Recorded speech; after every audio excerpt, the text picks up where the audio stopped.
Zee TV news కి స్వాగతం. నా పేరు రమా గండ్రెడ్డి. ముందుగా ముఖ్యాంశాలు చూద్దాం.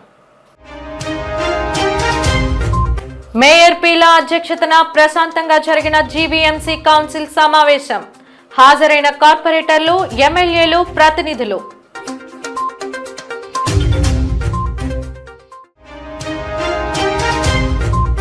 పొగాకు రైతులకు అండగా కూటమి ప్రభుత్వం. ఉండవల్లిలో జరిగిన సమీక్షలో మంత్రి అచ్చెన్నాయుడు భరోసా.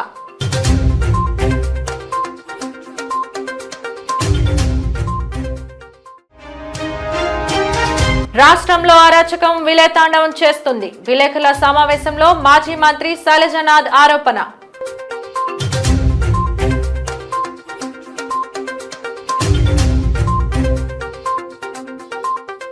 కూటమి పగ్గాలు చేపట్టిన తర్వాత విశాఖ జీవీఎంసీ మొదటి కౌన్సిల్ సమావేశం నేడు నిర్వహించబడింది.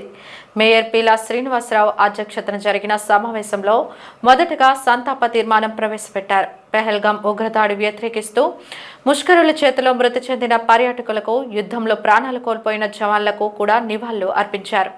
పూర్తి స్థాయి కమిషనర్ను జీవీఎంసీకి నియమించాలంటూ వైసీపీ కార్పొరేటర్లు ప్లకార్డులతో నల్ల కండువాలు వేసుకుని నిరసన తెలిపారు. అనంతరం కూటమి సభ్యులు నగర పరిధిలో జరుగుతున్న అభివృద్ధి పనులపై మాట్లాడారు.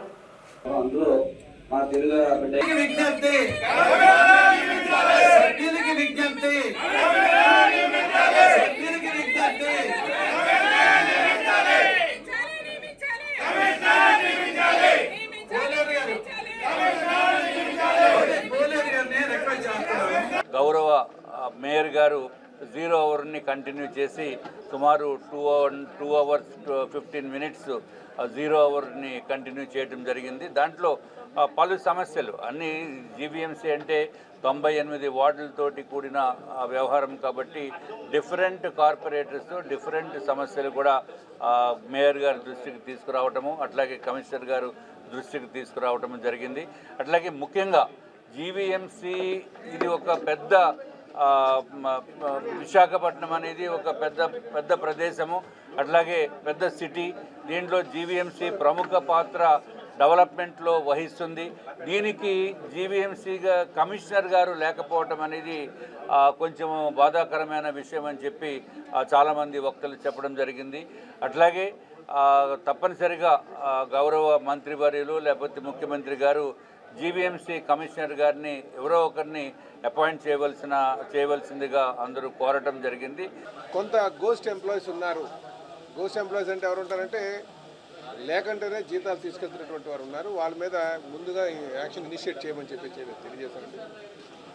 అయ్యే కాకుండా కొన్ని డెవలప్మెంట్ యాక్టివిటీస్ ఏవైతే ఉన్నాయో, రోడ్స్ కావచ్చు, డ్రైన్స్ కావచ్చు, ప్రయారిటీ మీద ప్రజలకి అవసరాలకు అనుగుణంగా నిర్ణయాలు తీసుకోవాలని చెప్పేసి కూడా మాట్లాడడం జరిగింది.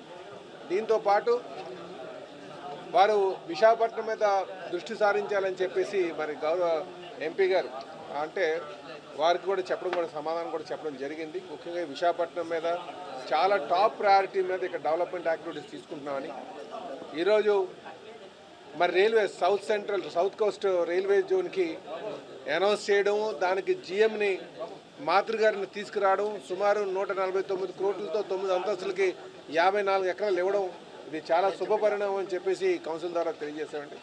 పురుషులకు కూడా మహిళలతో సమాన హక్కులు కల్పించాలని, ప్రత్యేకమైన కమిషన్ ఏర్పాటు చేయాలని, అలాగే రోడ్డు భద్రతపై ప్రజల్లో అవగాహన పెంచుతూ హస్తినా నుండి ప్రారంభమైన భారతదేశ బైక్ యాత్ర నేడు విశాఖ చేరుకుంది.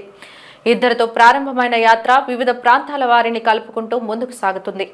విశాఖ నుండి 2 వ్యక్తులు వారితో రైడింగ్ కి ముందుకు వచ్చారు. భారతదేశ పతాకాన్ని వాహనానికి అమర్చి వారు చేస్తున్న సాహసయాత్రకు నగరంలో ప్రశంసలు వెల్లువెత్తాయి. విశాఖ సాగర్ తీరంలో వారు జీటీవీ న్యూస్ తో తమ లక్ష్యాన్ని, ప్రయాణ విశేషాల్లో పంచుకున్నారు.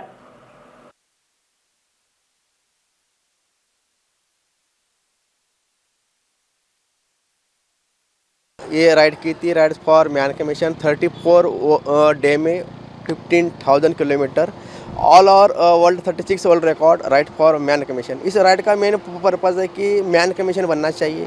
तो नेक्स्ट इस चैप्टर हमने स्टार्ट किया है दिल्ली से। ये राइड दिल्ली से फ्लैग ऑफ ये सेरेमनी की थी फरीदाबाद के डीसी ने। तो राइड्स ऑफ मैन कमीशन के लिए हम चल रहे इस साल 16,000 किलोमीटर ऑल इंडिया। हम आज विशाखापट्टनम में, यहाँ से हम जाएंगे नागपुर। ये राइड कंटिन्यूस से चलती जाएगी, ऑल इंडिया प्लस लद्दाख भी हम लोग करेंगे। इस राइड का मेन मकसद है कि मैन कमीशन बनना चाहिए कि न्यूट्रल लॉ ओनली कहने के लिए इंडिया में मेल्स का एक्चुअली कोई कानून ही नहीं है, इसलिए हज़ारों केस कोर्ट में चल रहे हैं न्याय ना मिलने की वजह से। अगर मैन कमीशन मिल जाता है तो आज के समय में आदमी सुसाइड हो रहा है, उसको सुसाइड करने की ज़रूरत नहीं पड़ेगी अगर मैन कमीशन बनता है तो ये मैन कमीशन जब तक बनता नहीं तब तक ये राइड जारी ही रहेगी और इसको हम कंटिन्यू करेंगे। ఈరోజు మహిళా చట్టాలు ఎక్కువయ్యాయి, మహిళలు ఇష్టానుసారంగా కేసులు పెట్టి మగవాళ్ళు మాత్రమే ఒత్తిడికి గురి చేస్తున్నారు. కోర్టులో లక్షల కేసులు పెండింగ్ ఉండి మగవాడి జీవితం మాత్రం ఇదవుతుంది. ఆడవాళ్ళకి అన్ని హక్కులు ఉన్నాయి, మగవాడికి అంటే ఏ చిన్న హక్కు కూడా లేకుండా పోయింది. కుక్కకు ఉంది, పశువులకు ఉన్నాయి, చెట్లకు ఉన్నాయి, రోడ్లకు ఉన్నాయి, ఎన్విరాన్మెంట్ అన్నిటికీ ఉన్నాయి. ప్రతిదానికి కూడా ఒక కమిషన్ అనేది ఒకటి ఉంది.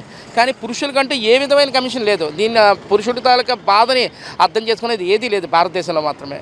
దీని మీద మేము సర్వేలు కూడా చేస్తున్నాం. ఇది ఐసీఆర్బి, ఇండియన్ క్రైమ్ రిపోర్ట్ బ్యూరో, ఈ సర్వే ప్రకారం ఈరోజు భారతదేశంలో ప్రస్తుతం జరుగుతుంది ప్రతి 10 నిమిషాలకు ఒక మగవాడు సూసైడ్ చేసుకుంటున్నాడు. కారణం ఏంటంటే 80-90% కేసులన్నీ కూడా ఈ ఫ్యామిలీ మ్యాట్రిమోనీ ఇష్యూస్, ఇష్టాసారం కేసులు పెడుతున్నారు ఇలాగా. తర్వాత ఇంకొకటి ఏంటంటే మా ఉద్దేశం ఇంకోటి ఏంటంటే రోడ్ సేఫ్టీ. ప్రతి 2 నిమిషాలకి వాళ్ళు చనిపోతున్నారు. ఈ రోడ్డు మీద అవేర్నెస్ జనరేట్ చేయడం కోసం ఇది కూడా రోడ్ సేఫ్టీని కూడా ప్రమోట్ చేసుకుంటూ మనుషులకు మగవాళ్ళకి కూడా ఒక హక్కు కావాలి. మెన్స్ వెల్ఫేర్ మినిస్ట్రీ అనేది ఒకటి కావాలి మనకి, మెన్స్ కమిషన్ కావాలి. సో ఇది పాకిస్తాన్లో ఉంది, బంగ్లాదేశ్లో ఉంది, పక్కన ఉన్న చిన్న దేశాల్లో ఉన్నాయి, ప్రపంచం మొత్తం ఉన్నాయి. ప్రతి దేశంలో మగవాడికంటూ హక్కు ఉంది. ఇక్కడ అనేది ఏ విధంగా లేదు. భారతదేశంలో మాత్రం 20 సంవత్సరాలు 30 సంవత్సరాలు కోర్టుల్లో కేసులు నలుగుతూ 82% ట్యాక్స్ కడుతున్న మగాడికి ఏమీ లేకుండా ఉంటుంది. కేవలం 18% కడుతున్న ఆడవాళ్ళకి అనేది హక్కులన్నీ ఇస్తున్నాం మనం. మన అమ్మ చెల్లి అందరూ కూడా సమాన హక్కు ఇదే ఆడవాళ్ళే. మరి వాళ్ళు ఉండగలిగింది మన భార్యలు అంటే మేము స్ట్రగులర్స్గా చెప్తున్నాం మేము బాధ అనేది. సో ఈరోజు ఈ సున్నితమైన విషయాన్ని ప్రభుత్వం చర్య తీసుకొని ఈ విషయాల్ని అంత తొందరగా పరిష్కరించాలి. ఇంగ్లాండ్లో అయితే 2 నెలల్లోనే కేసు అంతా క్లియర్ అయిపోద్ది. అది విడాకులవని కలిసి విడిపోని ఏదోటి.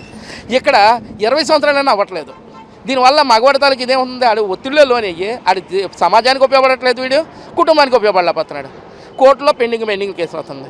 సో న్యాయ వ్యవస్థ దీని మీద కళ్ళు తెరిచి ఈ విధమైన కేసుల్ని త్వరగా పరిష్కరించి భారత నవ సమాజాన్ని నిర్మించగలగాలి. మగవాడు మానసికంగా ప్రశాంతంగా ఉన్నాడంటే ఇది సమాజానికి ఏదైనా ఉద్ధరణ చేయగలరు.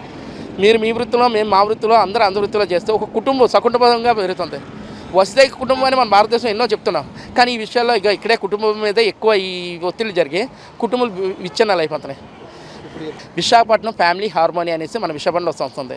ఈ బాధల మీద ఈ విధంగా ఎవరైనా మగవాళ్ళు ఇదవుతే మా ప్రతి ఆదివారం కూడా జీవీఎంసీ పార్క్ దగ్గర మీటింగ్ అవుతూ ఉంటుంది. ఓపెన్ మీటింగ్ ఫ్రీగా ఉచిత న్యాయ సలహాలు ఇవ్వబడను, మనోధైర్యం ఇస్తాం, మేము అన్నీ కూడా మేము సపోర్ట్ చేస్తూ ఉంటాం. సో అక్కడి నుంచి మేము స్టార్ట్ చేసాం ఈ రైడ్ అనేది. ఈరోజు మా రైడ్ ఏంటంటే విశాఖపట్నం మొదలెట్టి వయా రాయ్పూర్ మీదుగా నాగ్పూర్ చేరుకుంటాం. నాగ్పూర్ నుంచి చంద్రపూర్ మీదుగా హైదరాబాద్ నుంచి కర్నూలు, అనంతపురం మీదుగా బెంగళూరు నుంచి తిరుపతి మీదుగా చెన్నై చేరుకున్న తర్వాత చెన్నైలో మా ఇద్దరం మళ్ళీ రిటర్న్ అవుతాం. వాళ్ళు చెన్నై నుంచి ఇలా దారి మధ్యలో జాయిన్ అవుతూనే ఉంటారు. హైదరాబాద్లో 10 మంది జాయిన్ అవుతారు, నాగ్పూర్లో 4, అలా పెంచుకుంటూ ఇది 35 రోజుల జర్నీ భారతదేశం అంతా తిరుగుతూ ఇది ఎప్పుడు వరకు మగవాళ్ళకి కూడా సమాన హక్కు కలిగిస్తూ న్యూట్రల్ లా క్రియేట్ చేయాలి. భారతదేశంలో మగవాళ్ళకి కూడా ఒక మినిస్ట్రీ ఒకటి క్రియేట్ చేయాలి. అంతవరకు కూడా ఈ రైడ్ వెళ్తూనే ఉంటుంది. జై హింద్. అనకాపల్లి జిల్లా పాయకరావుపేట నియోజకవర్గం ఎస్ రాయవరం మండలం తెలుగుదేశం పార్టీ అధ్యక్షులు అమలకంటి అబద్ధం తనపై సాక్షి దినపత్రికలో వచ్చిన పేరు అబద్ధం కబ్జా నిజం అనే కథనానికి స్పందించారు. తనపై అభియోగాలను మోపుతూ అసత్య కథనాలను ప్రచురిస్తున్నారని సమర్థించుకుంటూ ఎస్ రాయవరం మండలం వెంకటాపురం గ్రామంలో ఉన్న టీడీపీ కార్యాలయంలో విలేకరుల సమావేశం ఏర్పాటు చేశారు. ఈ సందర్భంగా ఆయన మాట్లాడుతూ సోమిరెడ్డి రాజు తనపై వ్యక్తిగత ద్వేషంతో పీడీఎఫ్లు పెట్టి 103 ఎకరాల అవినీతిని తామును చేశానని, దళితుల భూములు ఆక్రమించుకున్నానని అభియోగం మోపారని తెలిపారు. అది అవాస్తవమని, మొత్తం 103 ఎకరాల్లో 33 ఎకరాలు డీపట్టా భూములని, 70 ఎకరాలు జిరాయితీ భూమని, ఆ 70 ఎకరాలు భూమిని భూ యజమానులు తనకు కౌలుకు ఇచ్చినట్లు పేర్కొన్నారు. తాను ఆక్రమించానని చెబుతున్న 33 ఎకరాల డీ పట్టా భూముల వద్దకు మీడియాను తీసుకువెళ్లి అవి అసత్య ఆరోపణలని నిరూపించేందుకు సంసిద్ధంగా ఉన్నానన్నారు. అదే స్థలంలో స్థానిక వైఎస్ఆర్సీపీ నాయకులు పిట్ల నాయుడు రొయ్యల చెరువులు తవ్వుకొని అక్రమంగా అనుభవిస్తున్నాడని, తనపై కావాలనే అభియోగం మోపారని అమలకంటి వాపోయారు. ఆఫీసులో చేయడం జరిగింది. అప్పటి నుంచి కూడా భూమి జిఎస్ రావు అండర్లో ఉన్నది. ఈయన 2007లో వై జగన్మోహన్ రావు అనే వ్యక్తికి అమ్మడం జరిగింది. ఉన్న 70 ఎకరాలు కూడా జిరాతీ భూమి. ఈ 30 ఎకరాలు కూడా డీపట్టా ఈ యొక్క డాక్యుమెంట్లు కూడా మీ అందరికీ కూడా చూపిస్తాను. ఈ యొక్క భూమిని జిరాతీ భూమిని కౌలు చేయమని నాకు అప్పచెప్పడం జరిగింది. ప్రతి సంవత్సరం కూడా ఆ యొక్క భూమిని కౌలు చేస్తున్నాను. అది లోతట్టు ప్రాంతం వల్ల ప్రతి సంవత్సరం కూడా మ్యాక్సిమం నేను 60-70 ఎకరాలు ఉండడంలో మధ్యలో ఒక 20-30 ఎకరాలు దెబ్బతింటుంది. లేచట్టుగా మీకు చూపిస్తున్నాను. ఇది మన విజయ్ కుమార్ ఎంఆర్ఓ గారిని 2024లో పంట నష్టం జరిగితే ఫీల్డ్లోకి వచ్చి ప్రతి అణువు కూడా చెక్ చేసి పంట నష్టం రాయడం జరిగింది. అంతకంటే ముందు 2002లోని కూడా స్వయంగా ఫీల్డ్లో నన్నే పెట్టి 2002లో కూడా పంట నష్టం రాయడం జరిగింది. నేను ఓపెన్ ఛాలెంజ్ ఒకటి ఇస్తున్నాను సాక్షి పేపర్కి, సోమిటి రాజుకి. నిజంగా నువ్వు అబ్బకి పుట్టు ఉంటే మీ సాక్షి పేపర్ కానీ సోమిటి రాజు కానీ 4 రోజులు టైం ఇస్తున్నాను. 4 రోజుల్లో 1% కూడా నేను అభియోగం మోపేనని నా మీద అభియోగం తీసుకొస్తే మీరు వేసే శిక్ష దేనికన్నా రెడీ. మీరేం చేస్తారు? సాక్షిపత్రి మూసేసి నువ్వు ఊరొల్లేసి వెళ్ళిపోతావా? విజయనగరం జిల్లా రాజం మండలం పొగిరి సచివాలయం వద్ద రైతులకు రాయితీ వరి విత్తనాల పంపిణీ కార్యక్రమంలో మాజీ మంత్రి రాజం నియోజకవర్గం ఎమ్మెల్యే కోండ్రు మురళీమోహన్ పాల్గొని విత్తనాలను రైతులకు అందజేశారు. ఈ సందర్భంగా ఎమ్మెల్యే మాట్లాడుతూ గత వైసీపీ హయాంలో రైతులను పూర్తిగా సంక్షోభంలోకి నెట్టారని అన్నారు. గత ప్రభుత్వం చెల్లించాల్సిన ధాన్యం బకాయిలు నేడు కూటమి ప్రభుత్వం తీర్చి రైతుల సంక్షేమం కోసం అండగా నిలిచిందన్నారు. వైసీపీ హయాంలో ధాన్యం అమ్ముకున్నా చేతికి డబ్బు ఇవ్వలేదన్నారు. ఏడాది కాలంలోనే సంక్షేమం, అభివృద్ధి అంటే ఏంటో చేసి చూపించిన ఘనత ఒక్క కూటమి ప్రభుత్వంకు మాత్రమే దక్కిందన్నారు. కూటమి ప్రభుత్వం రైతులకు ఎలాంటి నష్టం జరగకుండా అండగా నిలబడుతుందని స్పష్టం చేశారు. ఈ ఖరీఫ్ సీజన్లో రైతులకు నీరందిస్తామన్నారు. అనంతరం అంతర్జాతీయ పర్యావరణ దినోత్సవం సందర్భంగా మొక్కలు నాటారు.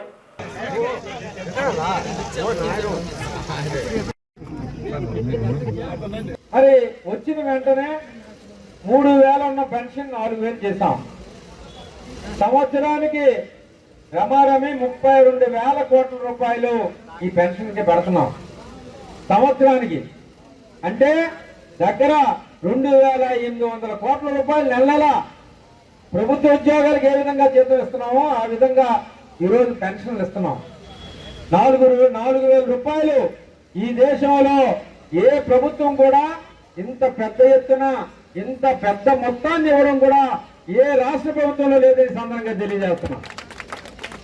అదేవిధంగా ఈరోజు మనం ఏవైతే విత్తనాలు పంచకారకం పెట్టుకున్నామో మన నియోజకవర్గానికి దగ్గర 7,000 క్వింటాలు కావాలంటే మనం మరి 6,500 క్వింటాలు మన దగ్గర ఇప్పుడు స్టాక్ ఉన్నాయి. ఎవరికి ఏ విధమైన విత్తనాల్లో ఇబ్బంది రాదని కూడా ఈ సందర్భంగా తెలియజేస్తున్నా. పొగాకు పంటల ఉత్పత్తులు, గిట్టుబాటు ధరలు, కొనుగోళ్లపై నేడు ఉండవల్లిలో మంత్రి అచ్చెన్నాయుడు సమీక్షా సమావేశం నిర్వహించారు. సమీక్ష అనంతరం జరిగిన మీడియా సమావేశంలో పొగాకు రైతులకు ప్రభుత్వం ఎల్లవేళలా అండగా నిలిచేలా రూపొందించిన ప్రణాళికను వివరిస్తూ గత ప్రభుత్వ వైఫల్యాలను ఎండగట్టారు. ఏదైతే ఈ 5.5 లక్షల మెట్రిక్ టన్నుల ఉత్పత్తి ఉందో దాన్ని ఈవేళ ముఖ్యమంత్రి గారి సమీక్షలో స్పష్టంగా మేము నిర్ణయం తీసుకున్నాం. తప్పనిసరిగా 12 రూపాయల కంటే ఒక పైసా తక్కువ రాకూడదు. ఇప్పటికే ఏవైతే ట్రేడింగ్ కంపెనీలతో ప్రాసెసర్తో మాట్లాడాం, మేము ఆ రేటుకి కొనలేమండి, ఎట్టి పరిస్థితుల్లో మేము 7-7.5 కంటే ఎక్కువ మేము కొనలేమని స్పష్టంగా చెప్పారు. అయినా సరే మేము ఒక డెసిషన్ తీసుకున్నాం. కంపల్సరీగా ట్రేడింగ్ కంపెనీలు ప్రాసెసర్స్ 8 రూపాయలకు కొనాలి, పూర్తిగా వారు బాధ్యత తీసుకోవాలి. మిగిలినటువంటి 4 రూపాయలు రాష్ట్ర ప్రభుత్వం భరించడానికి ఈరోజు ఒక నిర్ణయం తీసుకున్నాం. అంటే 1 కేజీ 12 రూపాయలకి తక్కువ లేకుండా మన దగ్గర ఉన్నటువంటి 5.5 లక్షల మెట్రిక్ టన్నులు మామిడిని కొనాలని చెప్పి నిర్ణయం చేశాం. కేజీకి 8 రూపాయలు ప్రాసెసింగ్ కంపెనీ వాళ్ళు, ట్రేడింగ్ వాళ్ళు ఇస్తారు. మిగిలినటువంటి 4 రూపాయలు రాష్ట్ర ప్రభుత్వమే నేరుగా రైతుల అకౌంట్కి ఇవ్వడానికి నిర్ణయించాం. అయితే ముఖ్యమంత్రి గారు స్పష్టంగా రైతులు, ట్రేడింగ్ కంపెనీలు, ప్రాసెసర్స్ తప్పనిసరిగా రిజిస్ట్రేషన్ చేసుకోవాలి. రిజిస్ట్రేషన్ చేసుకోకుండా కలగూర గంపలాగా అంతా మేమే తెచ్చాం, ఇక్కడి నుంచి వచ్చిందంటే దీనికి మంచి విధానం కాదు. మేము కలెక్టర్ గారికి ఆదేశాలు ఇచ్చాం. స్పష్టంగా రిజిస్ట్రేషన్ చేసుకుంటే కంపెనీ వాళ్ళు 8 రూపాయలు ఇస్తారు, మేము 4 రూపాయలు ఇచ్చి తప్పనిసరిగా మామిడినంతా కూడా రాష్ట్ర ప్రభుత్వం కొనడానికి సిద్ధపడింది. దీనికి 100 నుంచి 150 కోట్లు రాష్ట్ర ప్రభుత్వానికి ఖర్చు అవుతుంది. అంటే ఎప్పుడూ లేదు, ఒక పంట ధర తగ్గేటప్పుడు ప్రభుత్వమే డబ్బులు ఇచ్చి రైతుకు నష్టం లేకుండా కొన్నటువంటి పరిస్థితి ఇంతవరకు ఎప్పుడూ లేదు. ఈరోజు నల్ల బెర్లీకి కానీ, ఈరోజు మామిడికి కానీ ఒక నిర్ణయం తీసుకున్నాం. 3వది కోకో. మీ అందరికీ తెలుసు, కోకో ధరలు బాగా పతనమయ్యాయి. 5-6 సార్లు మీటింగ్ పెట్టాం, సెక్రటరియట్లో పెట్టాం, మా ఆఫీసర్స్ పెట్టారు, నేనే సోయానా ఏలూరు వెళ్ళి కూడా మీటింగ్ పెట్టాం. రైతులందరితో మాట్లాడాం. 450 రూపాయల కంటే ఒక పైసా కూడా మేము ఎక్కువ ఇవ్వలేం, ఎక్కువ ఇచ్చి కొనలేమని వాళ్ళు స్పష్టంగా చెప్తే మేము కంపెనీ వాళ్ళకి చెప్పాం, మీరు 500 కొనండి, మీరు ఒకవేళ ఇవ్వలేకపోతే ఆ 50 రూపాయలు మేమే ఇస్తామని చెప్పి ఏదైతే ఆ 50 రూపాయలు కూడా ఇంతవరకు కోకో 465 మెట్రిక్ టన్నులు ఇంతవరకు కొనుగోలు చేశారు కంపెనీలు. మిగిలినటువంటి 745 మెట్రిక్ టన్నులు ఉంది. ఈ 745 మెట్రిక్ టన్నులు కూడా 500 రూపాయలకు ఒక పైసా తక్కువ లేకుండా అన్నీ కొనమని చెప్పి ఆదేశాలు ఇచ్చాం, కొంటున్నారు.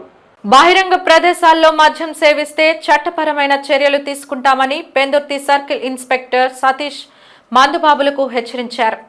ఈ విషయమై ఆయన మీడియాతో మాట్లాడుతూ Visakha city police commissioner Shankhabrata Bakshi ఆదేశాల మేరకు బార్లు, మద్యం దుకాణాలకు, డాబాలకు నోటీసులు జారీ చేశామన్నారు.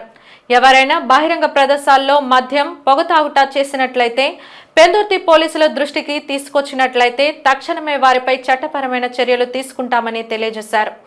అసంఘటిత కార్యక్రమాలు ఎవరైనా పాల్పడినట్లయితే పెందుర్తి పోలీస్ స్టేషన్ నెంబర్కు లేదా 112 కాల్ చేసి సమాచారం ఇవ్వాల్సిందిగా కోరారు. అంతేకాకుండా మతిస్థిమితం లేకుండా ఎవరైనా వ్యక్తులు రోడ్లపై తిరిగినట్లయితే వారిని కొట్టకుండా తమకు తెలియజేసినట్లయితే వారిని మానసిక ఆరోగ్య కేంద్రానికి తీసుకువెళ్లి ఆరోగ్యం కుదుటపడే వరకు చికిత్స చేయించి వారి ఇళ్లకు పంపేలా చర్యలు తీసుకుంటామని తెలిపారు.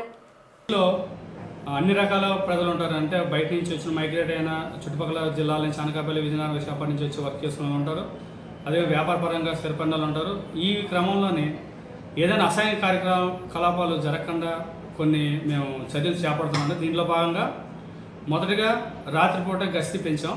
అంటే ఎవరైతే 11 గంటల తర్వాత 10 ఉంటే కొత్త వ్యక్తులు ఎవరైనా అపరిచితులు ఉంటే తీసుకొచ్చి మనకి ఇక్కడ ఒకటి finger prints system, verification system ఉంది. దాంట్లో అపరిచితులను చెక్ చేసి వాళ్ళకి ప్రీవియస్ కేసెస్ ఉన్నాయో లేదో వెరిఫై చేసి పంపిస్తాను. అదేవిధంగా ఓపెన్ ప్లేస్లు ఎక్కడైనా సరే ఓపెన్ డ్రింకింగ్ చేయడం నేరం. మద్యపాన సేవించడం అనేది పబ్లిక్ ప్లేస్లో ఎక్కడైనా చేసినా అది నేరాన్ని పరిగణించడం. దానిపైన కేసు బుక్ చేయబడుతుంది, వాళ్ళకి కోర్టులో పెట్టి ఫైన్ వేయబడుతుంది. Open drink. అదే క్రమంలోని బహిరంగంగా ధూమపానం చేయడం కూడా నేరం. సో దానికోసం మనం ఒక యాక్ట్ ఉంది, స్పాట్పా, cigarettes and other tobacco products అని ఒక యాక్ట్ ఉంది. 2003లో వచ్చింది యాక్ట్. దీని ప్రకారం పాన్ షాపుల దగ్గర కానీ, పబ్లిక్ ప్లేస్ ఎక్కడైనా స్కూల్స్ దగ్గర ఉన్న పాన్ షాపులు కానీ, పిల్లలు స్కూల్ దగ్గర ఉన్న వాటిలో వాళ్ళు అమ్మకూడదు యాక్చువల్గా ఫస్ట్. సో దీని మీద మేము కేసులు ఇప్పటివరకు సుమారు ఒక 80 నుంచి 90 కేసులు బుక్ చేసాం ఇప్పటివరకు. ప్రతిరోజు సాయంత్రం 6 గంటల నుంచి మా బీట్ సిబ్బంది, బ్లూ కోట్ సిబ్బంది మరియు జనరల్ స్టాఫ్ ఉన్న హెడ్ కానిస్టేబుల్, ఏఎస్ఎస్ ఈ కేసులు హెడ్ కానిస్టేబుల్ ఉన్న అధికారి నుంచి ఇవ్వచ్చండి కేసులు 200 రూపీస్ ఫైన్. సో ఒకసారి మనం చేయగలిగితే ఏదైతే ధూమపానం ఉందో తప్పు కాదు అనుకుంటారో బహిరంగ ప్రదర్శన చేయడం తప్పు అది. సో ఈ కేసులు కూడా పెడతాం. ఒకటి ఓపెన్ డ్రింకింగ్ 45 కేసులు పెడుతున్నాం. సో మీ దృష్టికి ఏమైనా సరే హిందుత్వ ప్రజల దృష్టికి ఏమైనా ఈవిటీజింగ్ అలాంటివి వచ్చినా సరే మీరు మా స్టేషన్ నెంబర్ ఇస్తాం, నా నెంబర్ ఇస్తాం. మీరు వాయిస్తో కాకుండా వీడియో కాల్ కూడా చేయొచ్చు. మాకు వీడియో కాల్ చేసి ఇక్కడ జరుగుతుందని చెప్తే మీ యొక్క లొకేషన్ షేర్ చేస్తే మీకు విత్ ఇన్ మినిట్స్లోని సిబ్బంది వచ్చి అక్కడ తగిన చర్య తీసుకోబడుతుందండి. ఫస్ట్ రెండో విషయం, రాత్రిపూట ఏవైతే మన ఏరియాలోని డాబాలు, వైన్ షాపులు, బార్స్, సో మూడింటిలో కూడా నిర్ణీత సమయం ఆల్రెడీ ఇవ్వడం జరిగింది, నోటీస్ ఇవ్వడం జరిగింది.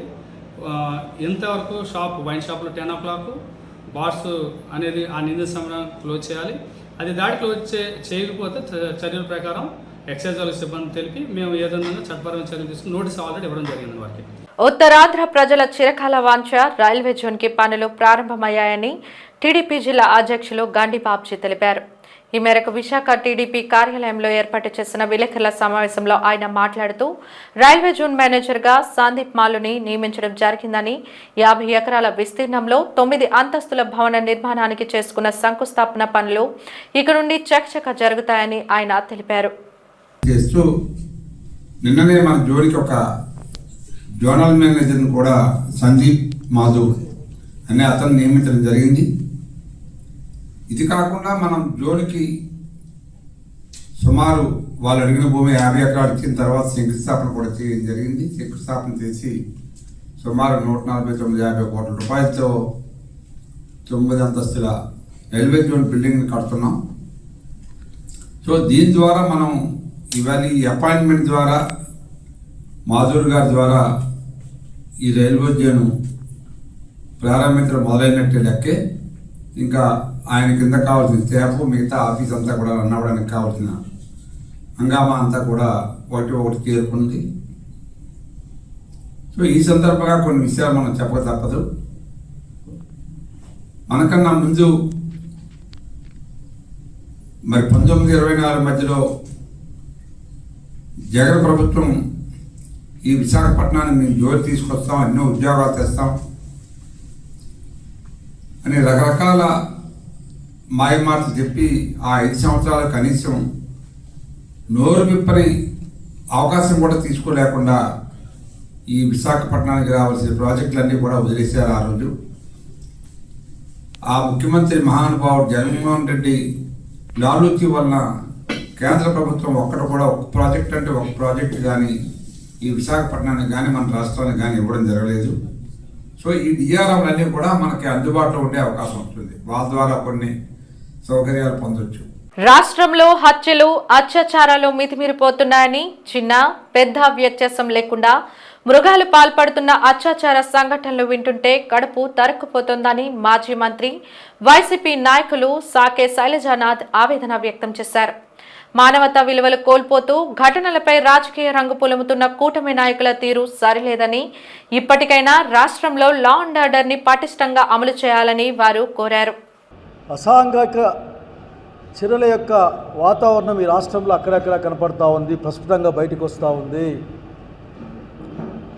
దీనిపైన తగిన జాగ్రత్త తీసుకుపోతే వచ్చే కాలంలో ఈ సమాజం కానీ వచ్చే తరం కానీ చాలా ఇబ్బందులు పడుతుంది, అనారోగ్యకరమైన సామాజిక వాతావరణాన్ని చూడాల్సి వస్తుంది అని మాలాంటి వాళ్ళని చెప్తా ఉన్నాం.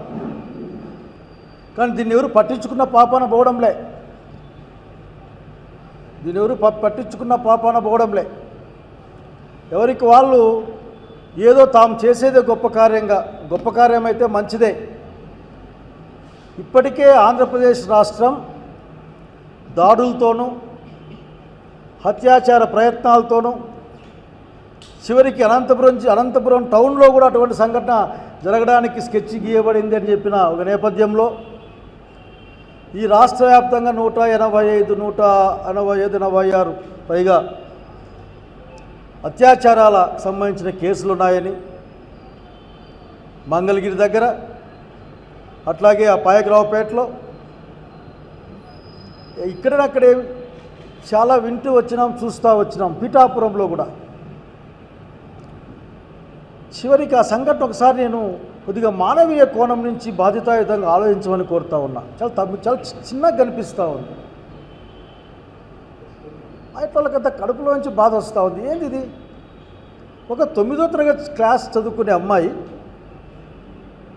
ఒక తెలుగుదేశం పార్టీ కుటుంబానికి సంబంధించిన అమ్మాయి, నాకు తెలిసినంత వరకు వాళ్ళ నాన్న బహుశా తెలుగుదేశం పార్టీ విజయోత్సవాల్లోనూ దేంట్లో అటువంటి దాంట్లో యాక్సిడెంట్లుగా చనిపోయాడనే వార్తలు విన్నా నేను. వాళ్ళ అమ్మగారికి కూడా అంత సరిగా మానసిక స్థితి ఉండదని చెప్తా ఉన్నారు. ఆ అమ్మాయి యొక్క బలహీనతని, భయాన్ని ఆసరా చేసుకొని నెలల పర్యంతం 1, 2, 3, 4, 5, 10, 12, 13, 14 అంక వస్తూ ఉంది. చూడక ఆ అమ్మాయి గర్భం దాల్చేదాకా ఎక్కడ తీసుకెళ్తా ఉన్నారు దీన్ని? వార్తలు ముగించే ముందు ముఖ్యాంశాలు మరోసారి. మేయర్ పీలా అధ్యక్షతన ప్రశాంతంగా జరిగిన జీవీఎంసీ కౌన్సిల్ సమావేశం. హాజరైన కార్పొరేటర్లు, ఎమ్మెల్యేలు, ప్రతినిధులు.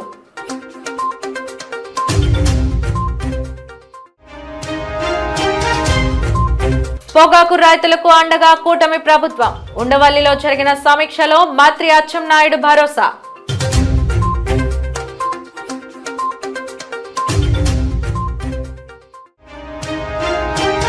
రాష్ట్రంలో అరాచకం విలేతాండవం చేస్తుంది. విలేకరుల సమావేశంలో మాజీ మంత్రి శైలజనాథ్ ఆరోపణ.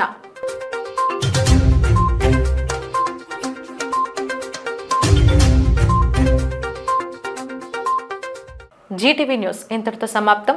నమస్కారం.